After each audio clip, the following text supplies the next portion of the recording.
Hi, welcome to Toussaint Warrior Trials, Stories from the Battlefield of Life. My name is Ade Richardson, and I'm here with Jeff Watkins. Hi, Jeff. How are you? Hey, Ade, I'm well. I'm outstanding. How are you feeling? I'm good, thanks. So my intention with this podcast is to have our guests share different things that they've overcome in their life and the steps that they've taken to overcome it. And I've known Jeff for some years now. He has a production company here in town, and I saw him at the supermarket where I often see him here in town, and asked him if he can do the podcast, and he graciously agreed to do it. So I think I'll start by reading an encapsulated version of your bio.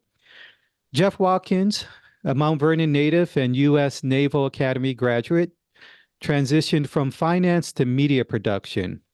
Recognized as one of Merrill Lynch's top young talents in 2009, he advised notable athletes and artists.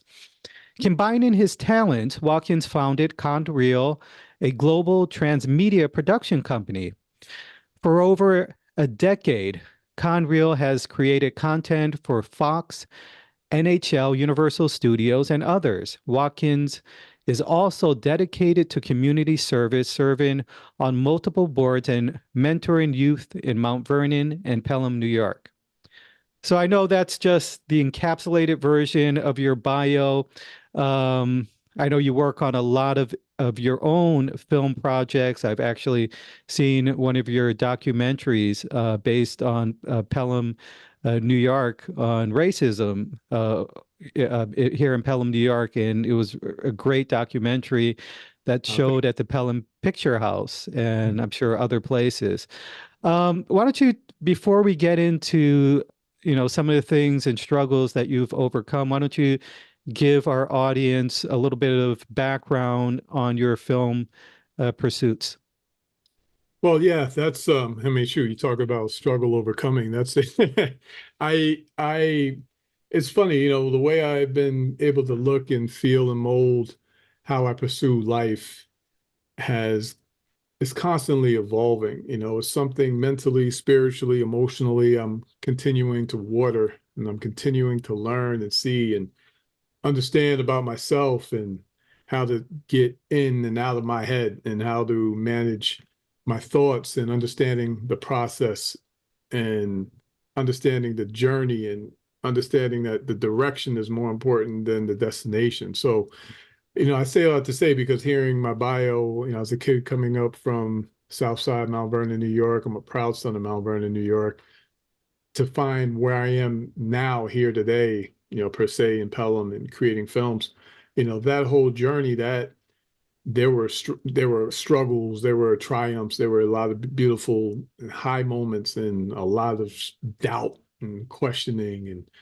finding ways to persevere and continue to move forward and I could fall down but not fall off and how I've got into and that's why I really enjoyed, when you told me what you're doing with the podcast, I really enjoyed it because I enjoy sharing my testimonies. I enjoy hearing testimonies of others because it gives affirmation, it gives some maybe inspiration or words of motivation or something that someone can tap into, if not even just to put it out there in the universe. Because my journey into film has been a dynamic one. It hasn't been a traditional one. It's been one that's been full of obstacles and pitfalls. And I think that could be true really with anybody's journey into film. It's one of the most competitive industries in the world.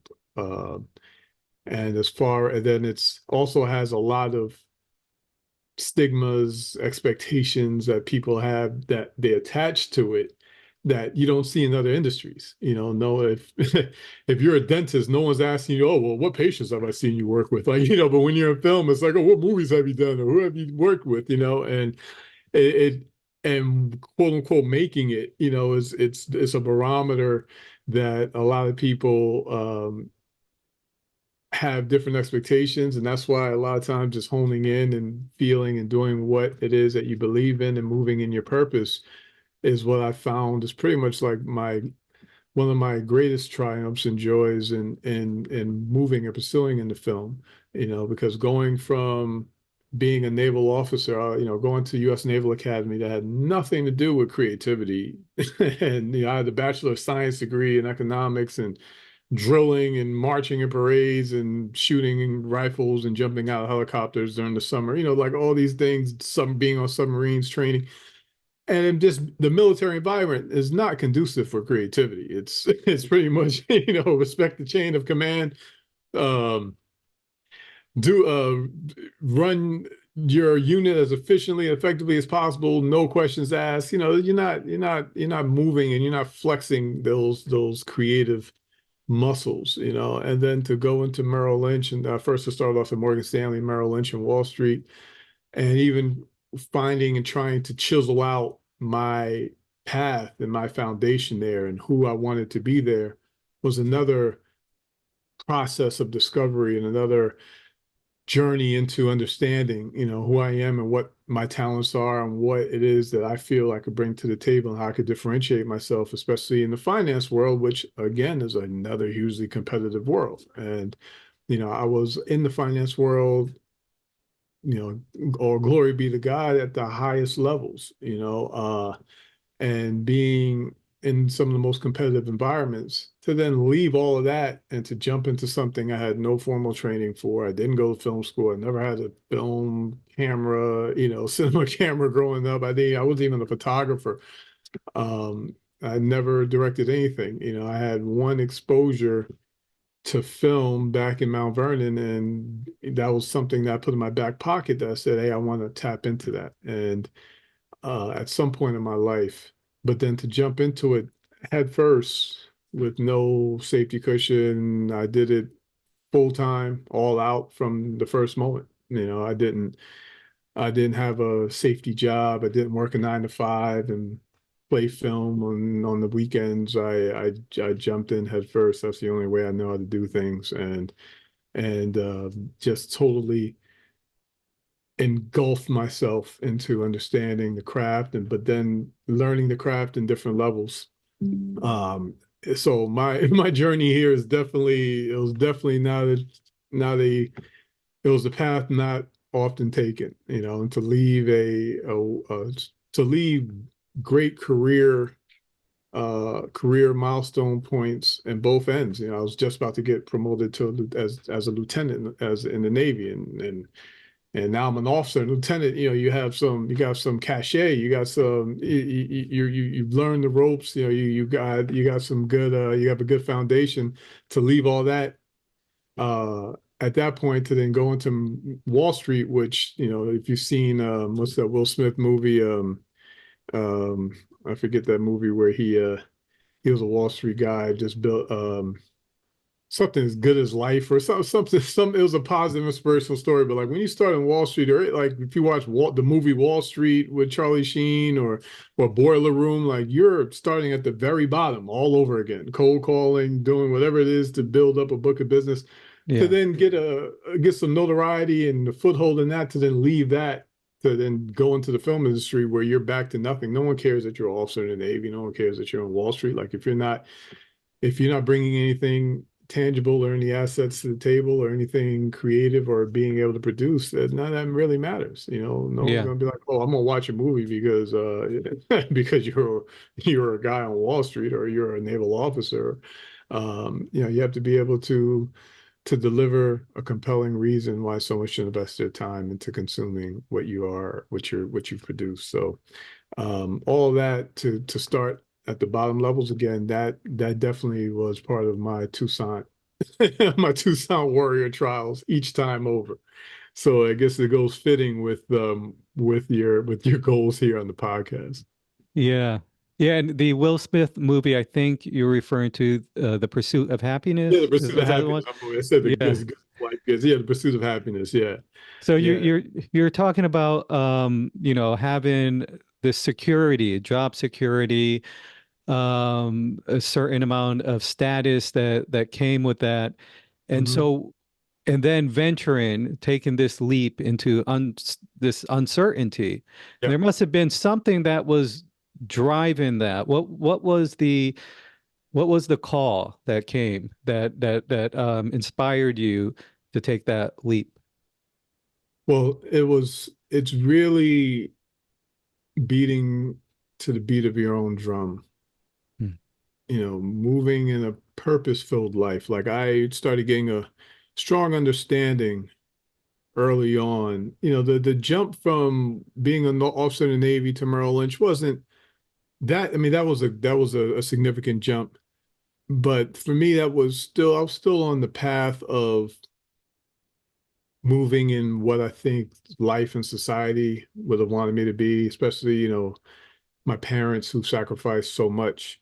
And, my mom is an immigrant. My dad was, he didn't even have a high school diploma, so for him sacrificing, and both of my parents sacrificing so much to get me a good, even secondary education, even high school education at Mount St. Michael, and to give me a possibility or potential for a higher trajectory. I to say, oh, I'm going to go to Merrill Lynch or go to Morgan Stanley, like, that was still like a no-brainer. It was like, oh yeah, of course, those are good, prestigious firms, and being in Morgan Stanley and Merrill Lynch in Midtown New York or financial district, it was, I guess, there's some sexiness to it, some attractive cachet to it. But really, what the jump going from Merrill Lynch to film, and having zero security, having zero, or at least not having anything, no blueprint, nothing laid out, nothing foundationally set, just a belief in what I was doing. That's when I really started honing in. I think in Merrill Lynch really started honing in on living a purpose-filled life. I was when I really started thinking and putting into my ethos that everything I touch has to have a purpose. Like everything that I'm a part of, anything I invest my energy into, anyone that I invest my energy with, there has to be some type of spiritual or emotional or social understanding and purpose, behind it, or driving it. And when I started thinking about this type of stories that I wanted to create and the stories I wanted to tell and how to give a voice to the voiceless, even here in Pelham, with the documentary I did that spoke on the racial tensions and some of the history in Pelham and the racial history in Pelham, and some of the people of color that I featured in the documentary, giving them a platform to be able to voice their concerns and their pains that they've held in and felt like no one wanted to listen to for so long. That was all part of just enjoying that purpose. And so when I started feeling and started getting a calling to that at Merrill Lynch, when I started seeing people that were extremely successful, that were undeniably miserable in their lives. I mean, self-reportedly. I mean, I had clients that were telling me like, wow, Jeff, I see you with a smile and everything. And here I am managing his money. This guy has $37 million in an account with me. And he's looking at me like, wow, like, why are you smiling so much? And he was feeling miserable inside, and I started giving me a touch with, and seeing people just, within that. Listen, Hollywood industry, there are a lot of folks that are in imbalance or feeling in a down or depressed or miserable state there as well. But when I started seeing it in Merrill Lynch, I mean, more in Wall Street, where folks were just driven by this matrix, what I call the matrix world, initiatives, and not with a spiritual or internal or God-driven, purpose-driven initiative. I really knew, always being to the beat of my own drum, I'm going to do it, but the way I want to do it, and I want to do it in what brings me fulfillment. And when I started seeing the opportunities of being a part of film projects that can deliver positive messages and inspiration, especially for my culture, or especially for people that didn't have that voice, or for stories or subject matters that can illustrate something to the world that we may not have known before, have taken for granted. I jumped all in. It was part of seeing that I'm going to live through purpose, regardless of the safety nets, regardless of my mother getting on me, or or even the ego, the blows to the ego that come with it, of being strong, then having a lot of money, then going broke, and then finding ways of getting back up and then going broke again. Like it's in all those in understanding and dedicating to just building in the craft because you're starting out. So I literally had to jump into the craft back at zero. I mean, at zero. I mean, I was working on small projects. I remember getting my first $5,000 client. I mean, I'm looking back, I'm like, I was a naval officer. I was a Merrill Lynch guy making 250 a year at 26 years old. Like now I'm getting happy about 5 grand, like Mm. uh but letting go of the ego of knowing, well, this is part of building up, this is part of building into something that you haven't done before. And you're gonna learn and you're gonna enjoy the growth that you see in learning. So, as the clients got bigger and the budgets got bigger and the checks got bigger, and getting my first multi-million-dollar budget film, and then being able to tell stories that I wanted to tell, like even the Pelham short documentary, just getting them funded like this, was a blessing. But I wouldn't have appreciated that blessing if God didn't show me how to build up, and enjoy the process along the way. Were there any moments through the process, through the transition, where um, there were doubts, and and, and how did you work through some of those things?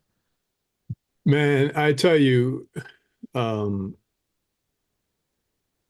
when you're when I it's the segue when I first transitioned, I was a Merrill Lynch guy that had a bunch of NFL clients. Some of my NFL clients wanted to invest into a movie, and they entrusted me with a lot of their financial decisions in life, most of them. So everything was like, oh, you got to talk to my Merrill Lynch guy. You got to talk to my financial advisor. And I was vetting different projects from, their cousin wanting to start a record label to barbershops and all types of stuff, investment opportunities they were getting. So when there were some film opportunities that came on the table, I was just a guy that was a conduit to financing. And in film, that's generally an executive producer. In the credits, you see a bunch of different credits. And as far as on the product on the producer credits, that's generally you have different producers. You have co-producers, you have producers, you have associate producers, you have, like, we call boots on the ground producers, guys that make it happen. You have executive producers, guys that are just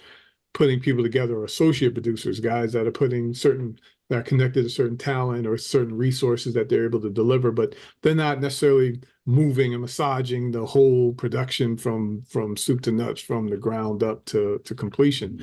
So when I first came into business, it was more an executive producer level because I had access to capital, and every independent filmmaker needs access to capital. It's a film isn't a film. It's just you can have a hundred sheets of 100 well-written words on paper forever. But until there are resources and money that get applied to this to convert this into what you see on camera, it a lot of times it just remains that. So I was a guy that had an opportunity of through my network and through networks of my clients of bringing financial support. But when some of that dried up, and when the recession came in '09, and a lot of folks, especially a lot of my clients, they were getting hit. One of my biggest clients was the largest Black-owned um, mortgage settlement services in the country, and he was getting big contracts from Chase Bank, from Bank of America, $100 million contracts. And then when the banks blew up, when they had the mortgage crisis and the debt crisis that was attached to it, and then we got into that recession in '09. A lot of that money started to dry up, and I was tapping into film funds that were based on real estate gains and successes. And then when the housing market took a hit and all that dried up, then I had to look at myself and figure out, well, if I'm not the guy that could bring in money, then who am I? Hmm. I mean, like, well, I'm just standing around then. I didn't know anything about production. I didn't know anything about script writing, screenplay writing. I didn't know anything about cameras. I didn't know anything about post-production. I didn't know anything about editing. I didn't know anything about anything. I was just a guy that was connected to some, I had a lot of good connections in the entertainment industry, but I was just a connector, and more so, bringing in the financier, bringing the finances. But if that was one of my first, I mean, it wasn't a time of doubt. It was a season, Mm, dealing with doubt. Am I creative? Like what can I offer? What can I offer on the creative end? On the production end? What can I offer um in storytelling that that I can bring to the table, that if my one, I couldn't be a one trick pony. And I was feeling like, my goodness, I'm already 30 something years old. You got guys that have been in film school since they were 18, 19, NYU film school, USC film school, USC, Columbia College in Chicago. Like, I'm meeting people that have been all these film schools, have been going to film festivals, and feeling like, well, what have you done? How can mm, you, where are you gonna, where are you creative? And I know I had some creative juices. I was a musician growing up. I used to make music and stuff, but doing it at more of an advanced age, where folks are also looking at you now like, wait, you're giving up all this for what? For this? Then now you're going to like try to carve out and find some ways to grasp on to learning something, or learning a whole new industry and craft at the bottom floor, with all the competition that's surrounding you.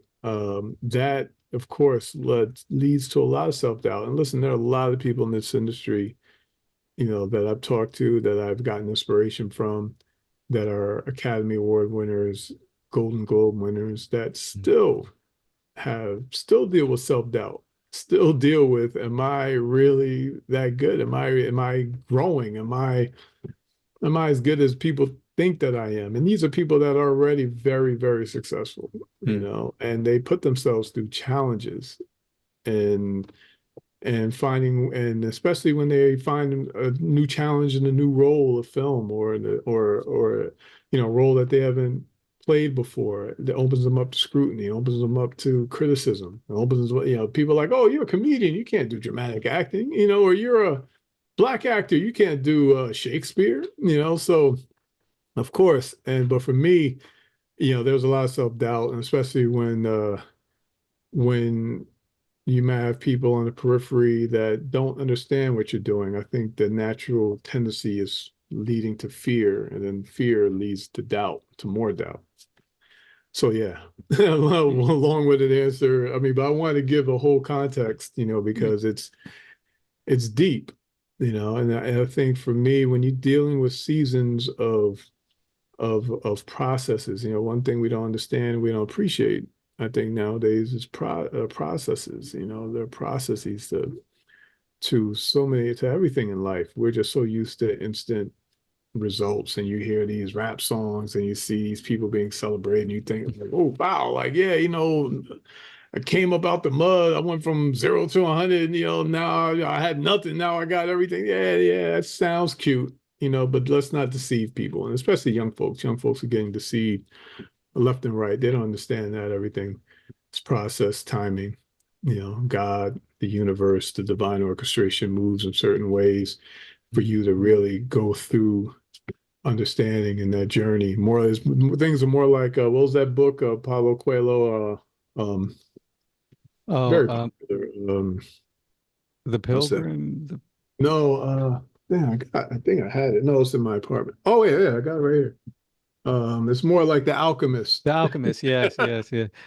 More like, you going on one way, and he's like, wow, wait, I thought this was a way, then it ends up being you see clues to go into a different direction.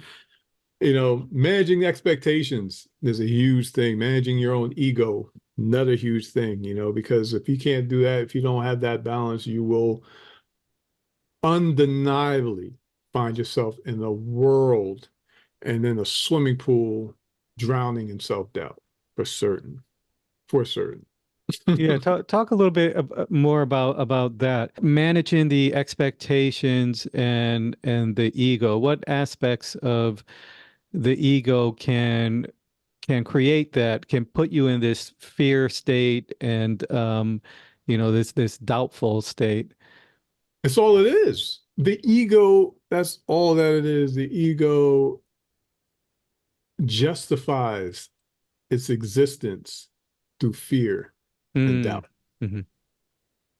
It justifies why it is a voice in your head, why it should be listened to. Generally, mostly fear-based.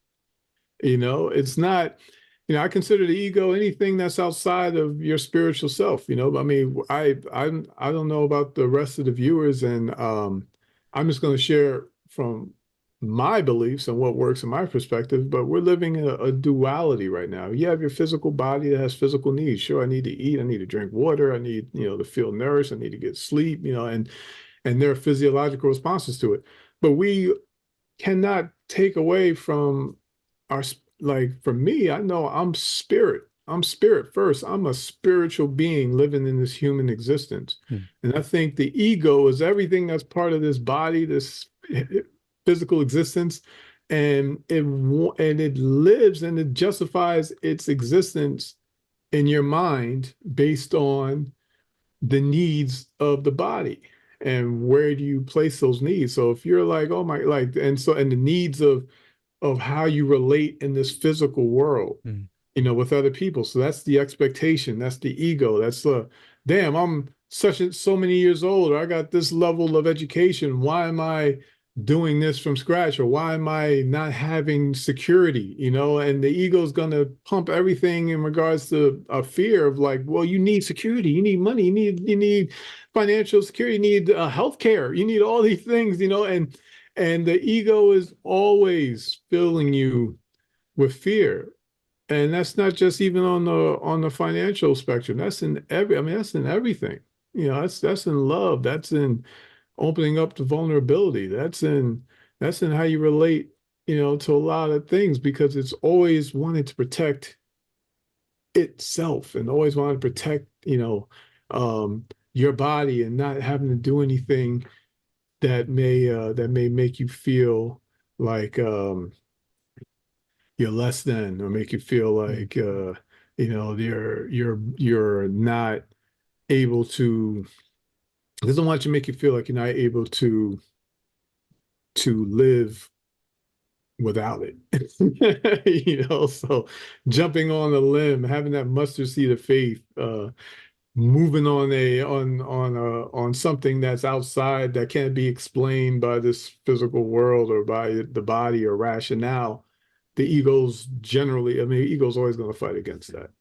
And this main weapon, or it's not even a weapon. It's there for a reason, and it's a lot of sometimes it's needed. A lot of Mm. times it's needed. But when you're moving in purpose and in direction, it can't be the sole source of your guidance. And I think a lot of people, when they only tap into the sole source of their guidance, they'll find themselves making fear-based decisions and doing things, and then they end up 30 years in a job that they never enjoyed, or in a marriage that they never loved, or in a career that they never wanted, and they find themselves in situations that they were just making decisions based off of what the ego was dictating, and not where their spirit or their fulfillment found freedom, and found truth and found love, Mm. because all those things make you feel, it's almost indescribable, really. It makes you like,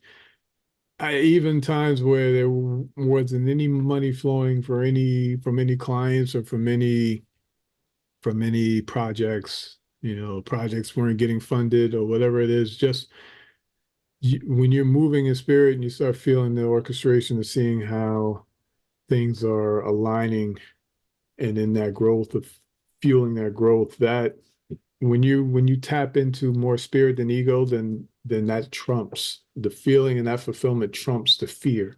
So then the fear just becomes something that you learn how to tune out a little bit more. It doesn't totally ever leave. I mean, You could be Denzel Washington, and he'll tell you it doesn't totally ever leave. You just learn how to move in the spirit and understand and learn how to always come back, come back home to where my spirit and where my fulfillment is, and not to where the fear is telling me, oh, give up, quit. You ain't making them, you ain't making it the way that you wanted to. The expectations of the other people have on you. Oh, I expected you to be making $100 million movies by now, or doing this or doing that. But you're not understanding that your timing and your process is your own, Mm. and that's where you have to still stay in the spirit and in your alignment with the higher power. Because that for me, that's like almost like it's like for this field and this industry,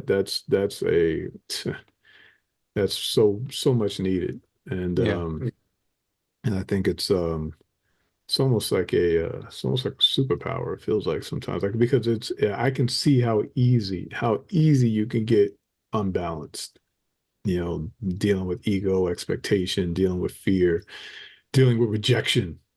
you know how many times you get rejected?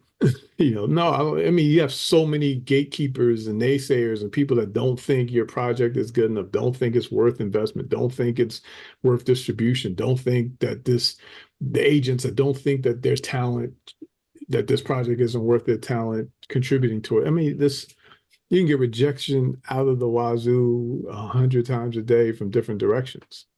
So if you start your ego starts hearing that, and it's like it's going to tell you, Jeff, no, man, you don't want to be dealing with that. You don't want to deal with rejection. Rejection brings you down, makes you sad, it makes you not happy. That it's always a battle.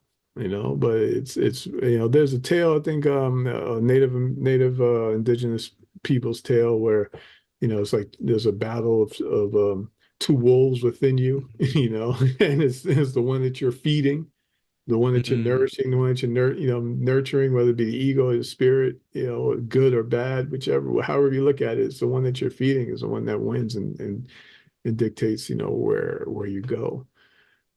So yeah, it's I mean, shoot, I really fell in love with this show, The Bear, and me and my my sacred woman, we watch it, we've really gotten in tune with it. And I was watching Jeremy Allen White, and I'm so inspired by this guy. I think he's such a tremendous actor, and my lady's telling me, I knew him from Shameless, from Showtime, but I went back. I like watching people's acceptance speeches to their wars, to their triumph moments, to kind of get understanding of who they are. I've watched so many people's multiple times.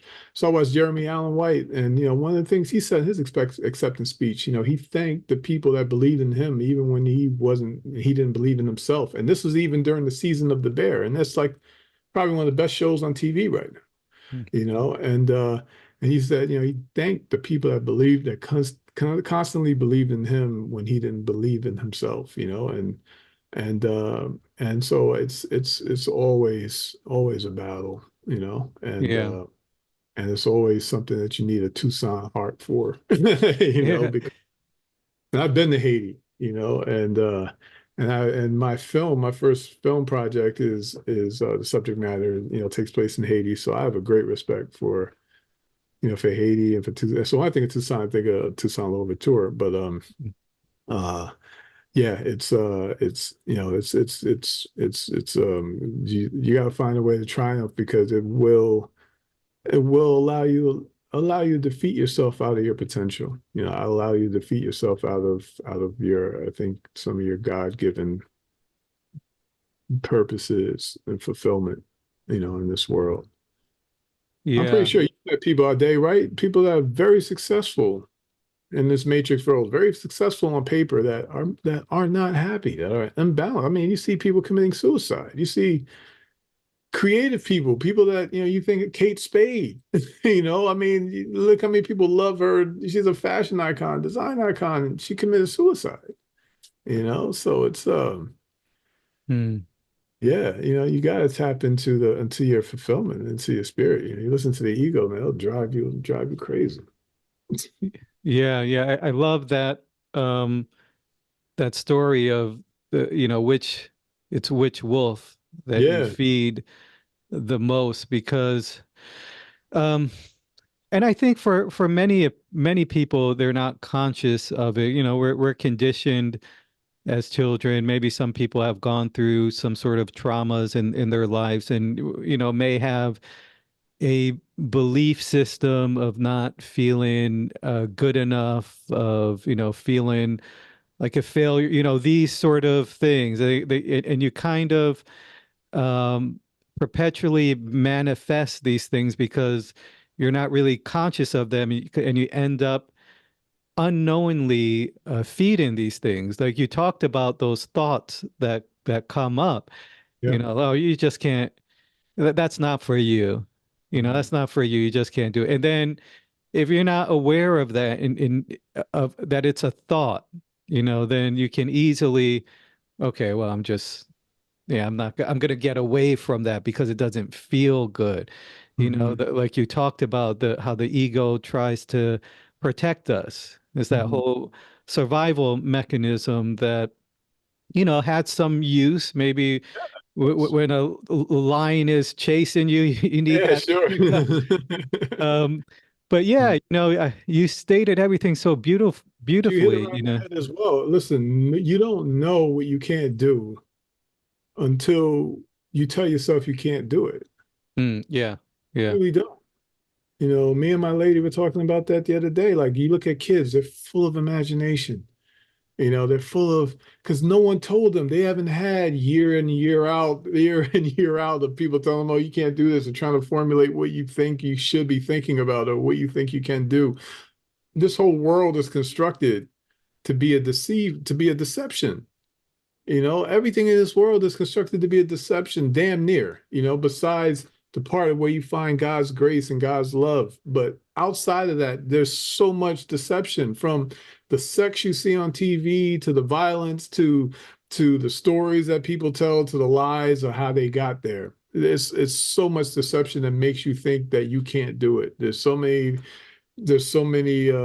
especially for people of color, you know, where you don't get the same proportion of success stories. You get the same proportion of range of how you could find fulfillment. And then just the fact that this world is perpetuated on do you, live you, do what makes you happy. You know, those there's some truth to those statements, but there's a for me, there's a big missing section of it in regards to, well, how does that, if it's not feeding your spirit, then I mean, shoot, I can go out and get slosh drunk and feel happy every night. Is that really something that's benefiting me?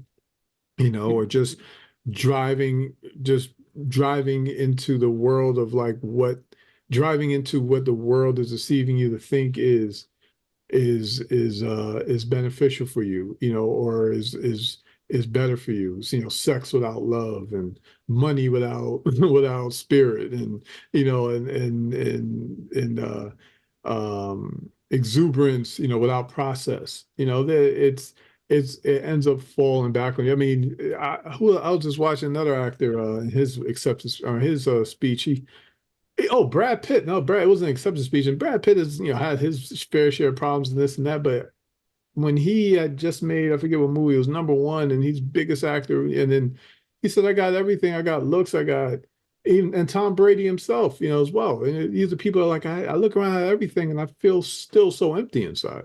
Hmm. I got money, I got beautiful woman, I got everything that people tell you should be successful, and they still feel empty. You know, it's if you're not feeding the spirit, you know, this world is full of deception because it'll make you think where you are happy or where you should be happy, and if the spirit isn't filled, you're not going to feel it. Not going to feel happy at all. Beautiful. So we're pretty much at the hour point. So I'm gonna do some quick fire questions if you're okay with that. Sure. Okay. What's the best piece of advice you've ever received? Oh wow, man, I've gotten some good advice from a lot of good people. Trust in the process, you know, find peace in the process. You know, you have to find that peace in the people say trust the process, and that's fine, but if you don't really believe in it, you're not going to find peace in it, you know. And for me, finding peace in the process has been a great piece of advice. Big piece of advice too. One of the best pieces of advice is from my mom. She just said, just believe. Like she just tells me, just believe. And I remember one time I screen captured it, and you could see just the energy in her eyes and her face. And she's like, Jeff, just believe. She was pounding her fist, just believe.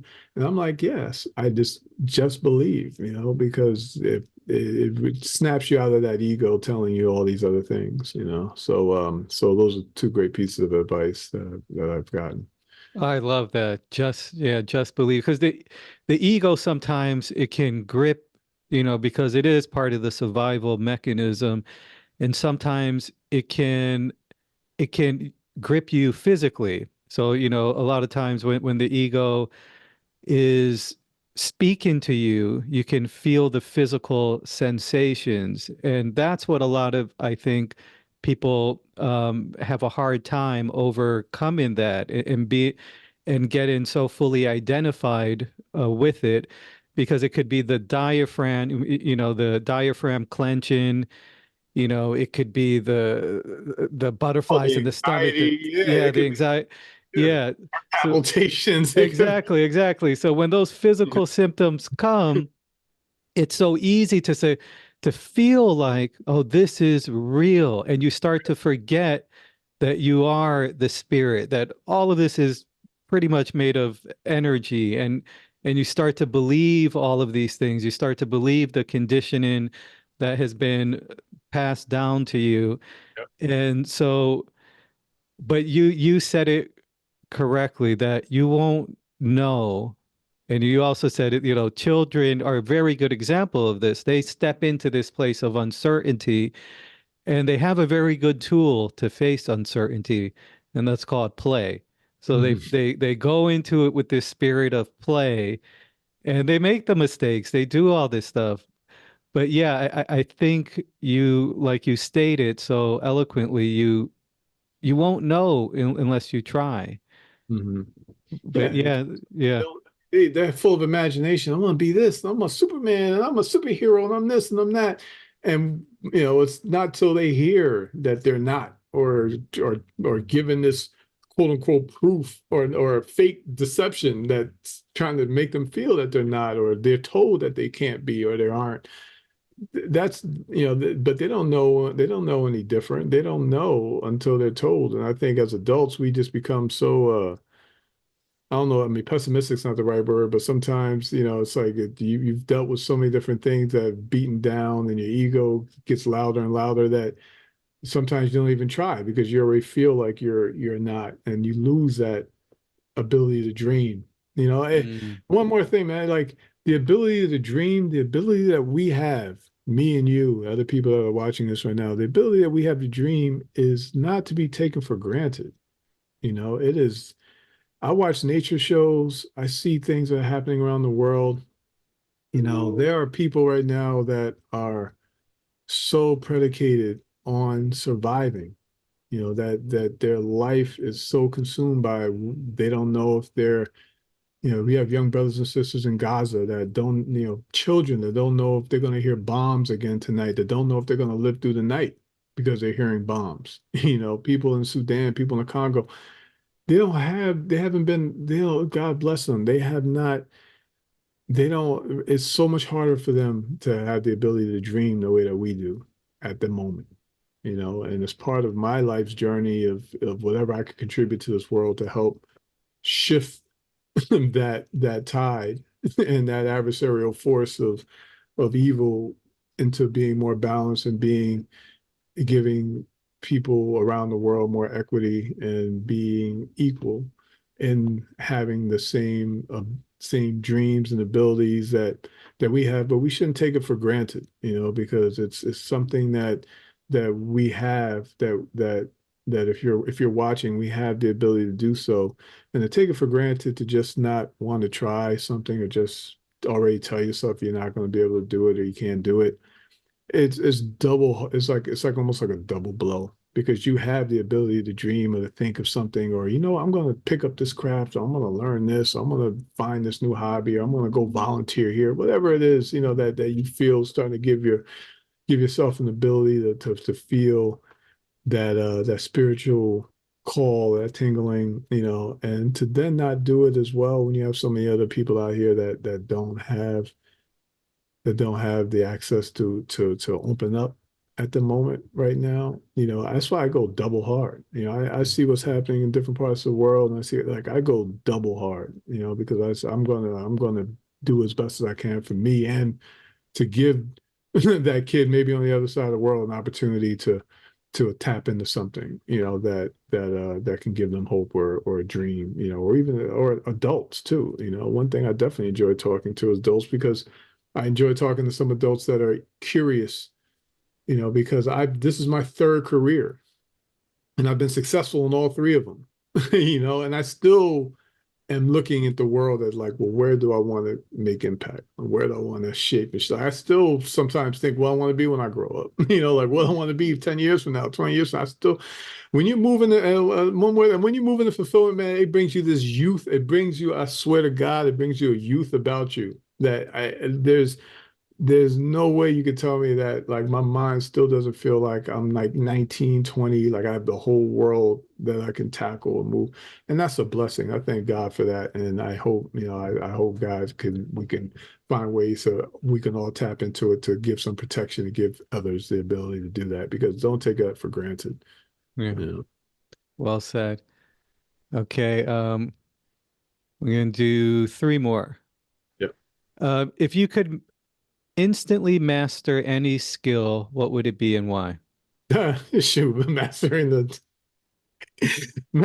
the total elimination of self-doubt and ego. Okay. I mean, listen, I had my mentor, God bless his soul, Billy Thomas. He's 83 and he's mentored and he's been such a source of protection, mentorship, love, guidance to countless people.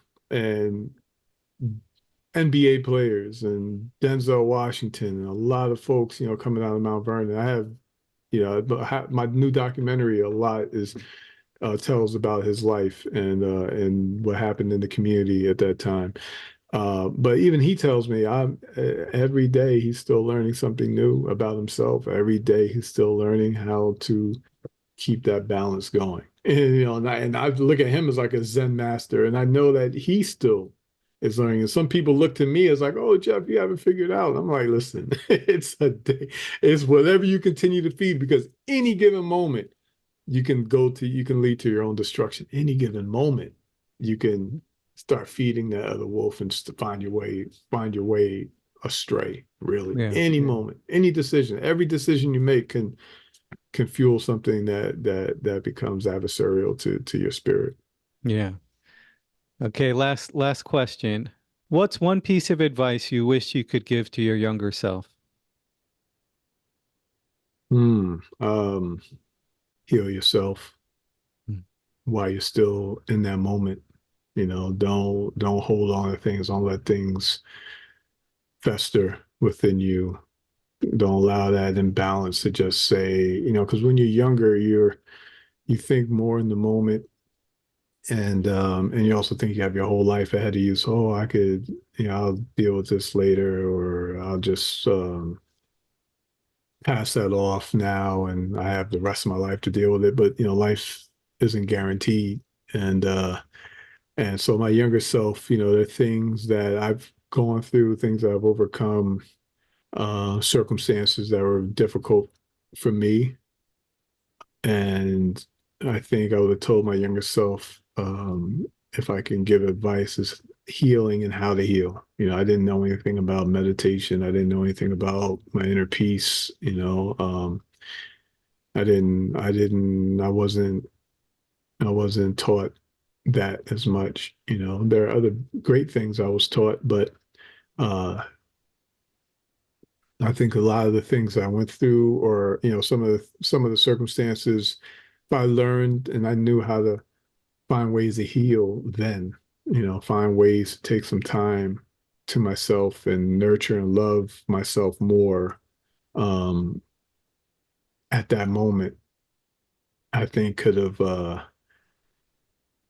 it could have given me much more freedom, mentally and spiritual freedom, without the weight of not addressing the healing um, at that time. And I think, I saw your kids, Ade. I'm meeting a lot of kids. I'm looking to start a family soon myself. That's one thing I definitely want to teach younger folks, is understanding that they can heal, that they can take some time, they could ask for love, for grace, and know and learn how to see it, how to spot it, and how to receive it in a way that I think can keep you more in balance without the compounding effect, over years and years and years that it can Yeah. have to when you figure it out or try to figure it out later. Yeah. Yeah. Beautiful. Yeah, it's been inspiring talking to you today. I feel inspired, I appreciate yeah, that. because in a lot of ways, th this is very apropos to my journey and my transition that I'm working on. And so you're you're up the field in on that journey. So I'm looking towards you, looking at you, listening to the things you're saying, and I feel inspired. And it's yeah, it's very helpful to me, and I think it's going to be helpful to others listening. So thank you. I appreciate you. Thank you for taking your time to sitting here and speaking with us today. No, it was a blast. I mean, I'm pretty sure I'm long-winded. I can, it's, man, with the grace that God's blessed and instilled in me, if I could just help give any piece of that, because this all comes from God's grace, all this learning, understanding, healing, being at peace, fighting for peace, Yeah, versus staying in the status quo or doing what the ego tells you, going for that higher calling, being courageous and doing that. All of that comes from God's grace. So yeah, anyway, I can give a piece of that or a ray of that to anyone, even if it's one person, it's always worth it. yeah. Great. Well, where could any people find you if they want to get in touch with you or to be updated on what you're doing next? Sure. My Instagram, even though I've limited my participation on Instagram just because of the distractions and stuff, I've been focusing down on my work and what I need to do. But I will start getting back on it. But my Instagram is Jeff A. Watkins, all together, no dots or anything. Jeff A is my middle name, Alexander. Well, the middle initial A, Watkins, Watkins. My company's website is www.condreal.com. That's CONDREAL.com. And I have some of my works, my projects, some trailers for my future projects up there. And I'm also on that site. I'm also going to be announcing my other endeavor, my big endeavor, which is creating my own platform, which will house a community and a lot of other positive, spiritual, and motivational messages and content on it. So that's going to be on condreal.com. And Instagram for that is condreal.tv. Great. Yeah. Yeah. Thank you so much. And Hey, yeah, take care. take care.